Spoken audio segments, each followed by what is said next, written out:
Now we will discuss about the center of mass, motion of center mass of a system of particles. Let us consider a system of particles. MIRI, I stands for number of masses or number of particles. If I is 5, that means M1x1 plus M2x2 plus M3x3 plus M4x4 plus M5x5, and the total mass of the system of particle is M, and RCM is the position vector of the center of mass. তো আমরা জানি যে total entire সিস্টেমের M1x1 plus M2x2 করে আমরা centre of মাসটা পাচ্ছিলাম। এবার আমরা করলাম কি, টাইমের রেসপেক্টে ডেরিভেটিভ করলাম। এটা তো displacement, the displacement of the center of mass with respect to time, or displacement of all the particles with respect to time. It may be dr1 by dt plus dr2 by dt plus dr3 by dt3, in this way. Now again, rate of change of displacement is velocity.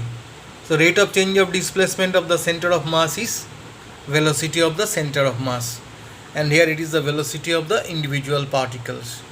Again, product of mass and velocity is called momentum. So momentum of the center of mass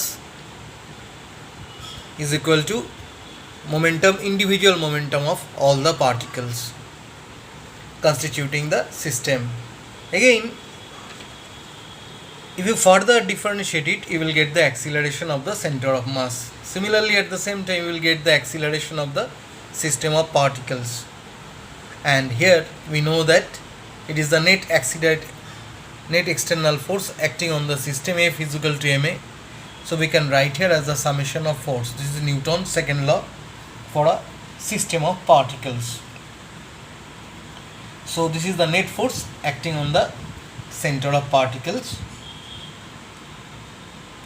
So here the motion of the center of mass is actually representing the motion of the body or the system of particles as a whole.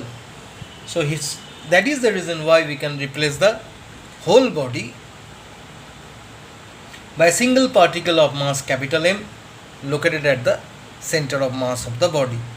Again we are coming at this point, MVCM, that is momentum, is equal to mv summation of mv. Now if we calculate the rate of change of momentum of the center of mass, we have to calculate the rate of change of momentum of the individual particles. So that will give you m dvcm dt, that is mass into acceleration, entire mass of the body into acceleration of the center of mass, which is equal to the external force. So total linear momentum of a system of particle is equal to the product of the mass and velocity of the center of mass of the system. So if we consider F as F ext is the external force acting on the system, then we can say that this is the Newton's second law for a system of particles. Again, Fx is equal to mass into acceleration of the center of mass, that means m into rate of change of velocity of the center of mass. If no external force is acting on the system, that means if external force is 0, then dv dt will be equal to 0. So rate of change of velocity is nil, that means the body is not changing its velocity, that means it is moving with uniform velocity. So when no external force is acting on the system, the body is moving with uniform velocity. So we can conclude that this is Newton's first law.